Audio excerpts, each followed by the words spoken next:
Hello வணக்கம் மக்களே, இது காலி சோடாவின் உங்கள் சாய்ஸ். நான் உங்கள் ராக்கிங் ராசாத்தி. இன்னைக்கு நிகழ்ச்சி உள்ள போலாமா?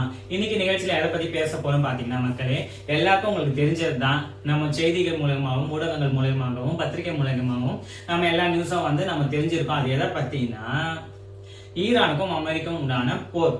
இந்த போரை பத்தி எல்லாருக்கும் எல்லா நியூஸும் தெரிஞ்சிருக்கும். நான் இதுல எதை பத்தி பேச போறேன்னா, அதாவது நம் தமிழ்நாடு அரசு மற்றும் இந்திய அரசாங்கம், மத்திய மாநில அரசுகள், இந்த இரு அரசுமே ஒரு பொதுப்படியான எந்த ஒரு அறிவிப்பும் வெளியிடல. அதாவது பெட்ரோல், கேஸ் மற்றும் டீசல் போன்ற எந்த ஒரு பொருளும் தட்டுப்பாடு இருக்குது, நம்ம இந்தியா நாட்டுல தட்டுப்பாடு இருக்குன்னு சொல்லிட்டு அவங்க எந்த ஒரு முறையான அறிவிப்பும் அவங்க சொல்லல.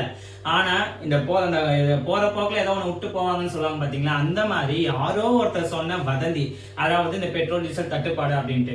இப்ப அந்த வதந்தியால் நம்ம என்ன அனுபவிக்கிறோம் பாத்தீங்கன்னா, ஒரு சாதாரண சூழ்நிலையை தவிர்த்து ஒரு அசாதாரண சூழ்நிலை. அதாவது பெட்ரோல் காலி ஆயிடுமோ, ஐயோ டீசல் காலி ஆயிடுமோ, நாளைக்கு நம்ம எப்படி ஆபீஸ் போறது, நம்ம எப்படி நம்மளோட அன்றாட வேலைகளை பார்க்கறது அப்படின்னு சொல்லிட்டு மக்கள் தன்னுடைய வாகனத்தோட இந்த பெட்ரோல் டேங்கை ஃபுல் பண்றது இல்லாம அதை தவிர்த்து கேன்களிலும் மற்றும் நம்ம இந்த 25 லிட்டர் கேன் வருதுல மக்களே, அந்த குடிக்கிற தண்ணி பாத்தீங்களா, அந்த கேன் மூலியமாக அதுல பெட்ரோல் வாங்குறதும், ஒரு பெரிய பெரிய பேரல் மூலியமாக பெட்ரோல் வாங்குறதும் நம்ம பொது ஊடகங்கள்ல நம்ம பார்த்துட்டு இருக்கோம்.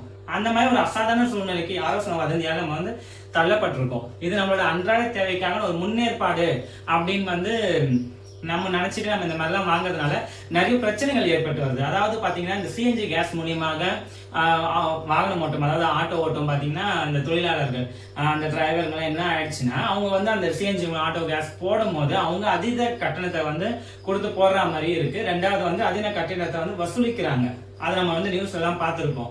அதே பெட்ரோலும் சீக்கிரமா, அதாவது ஒரு நாள் குறிப்பிட்ட இடைவேளையில விநியோகிக்கப்படும் ஒரு பெட்ரோல் பங்க்ல அதிக தேவை ஏற்படுது. அப்ப அந்த அதிக தேவைக்கு அதாவது அந்த பெட்ரோல் அவங்களோட அந்த அண்டர் டேங்க்ல ஃபுல் பண்ணிட்ட பேர் தான் நம்மளுக்கு அவங்க அதை டெஸ்ட், அந்த டென்சிட்டி சொல்லுவாங்க, அந்த பியூரிட்டி அதெல்லாம் பார்த்து தான் நம்மளுக்கு சப்ளை பண்ணணும். இந்த கால இடைவேளையை கூட மக்கள் நம்ம அவங்களுக்கு கொடுக்கலாம். அவங்க எப்படி அந்த சிச்சுவேஷன் ஹேண்டில் பண்ணுவாங்க. இந்த மாதிரிலாம் இருக்கிற பிரச்சனையில நம்ம மத்திய மாநில அரசு எந்த ஒரு அறிவிப்பும் சொல்லல.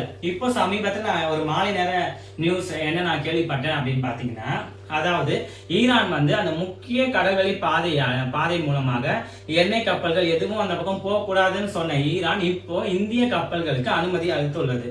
அதாவது இந்த இந்திய கப்பல்கள் மட்டும் எண்ணெய் எடுத்துட்டு போலாம் அப்படின்னு சொல்லிட்டு அந்த உத்தரவை பிறப்பிச்சிருக்காங்க. அதை நம்ம சமூக ஊடகங்களிலும் பார்த்துருக்கோம், நம்ம செய்திகள் போன்றவற்றிலும் பார்த்துருக்கோம். அதன் மூலமாக இன்று ஒரு இந்திய கப்பல் அந்த கச்சா எண்ணெய்களை ஏற்றி வந்த ஒரு கப்பல் மும்பை ஹார்பரை அடைந்தது அப்படின்னு சொல்லிட்டு ஒரு நியூஸ் நம்ம கேள்விப்பட்டிருக்கோம். இதன் மூலமாக நான் என்ன சொல்றேன்னு பாத்தீங்கன்னா, அப்படி ஒரு நிலைமை நம்மளுக்கு தட்டுப்பாடு என்று வந்துவிட்டால் நம்ம அரசாங்கம் நம்மளுக்கு முன்னாடியே அந்த அறிவிப்பை அறிவிச்சிருவாங்க. அந்த அறிவிப்பை அறிவிப்பது மட்டும் அல்லாமல் நம்மளுடைய தேவை எப்படி பூர்த்தி பண்ணது அதெல்லாம் ஆலோசிக்காம இருப்பாங்க நீங்க நினைக்கிறீங்களா மக்களே? அதனால எந்த ஒரு முன் அறிவிப்பும் இன்றி மற்றும் அரசாங்க அறிவிப்பை நம்ம ஃபாலோ பண்ணணும். மற்றவங்க சொல்ற வதந்தியை நம்ம ஃபாலோ பண்ணாம நம்மளை நம்ம டென்ஷன் ஆக்கிக்காம நம்ம அன்றாட வேலைகளை நம்ம எந்த நாட்டுல வேணா போர் நடக்கணும் மக்களே, அவர்களும் மக்கள் தானே. அதனால நான் என்ன சொல்றேன்னா, அவரவர்களுடைய இஷ்ட தெய்வங்களையும் அவரவர்களுக்கு வேண்டிய ஒரு தெய்வ வழிபாடாக இருக்கலாம், மனமாற பிரார்த்தனை செய்கின்ற வழிபாடாக இருக்கலாம். நீங்களும் இந்த போரெல்லாம் உலகம் அமைதியாக இருக்க வேண்டும் என்று சொல்லி நாம் அனைவரும் பிரார்த்திப்போம்.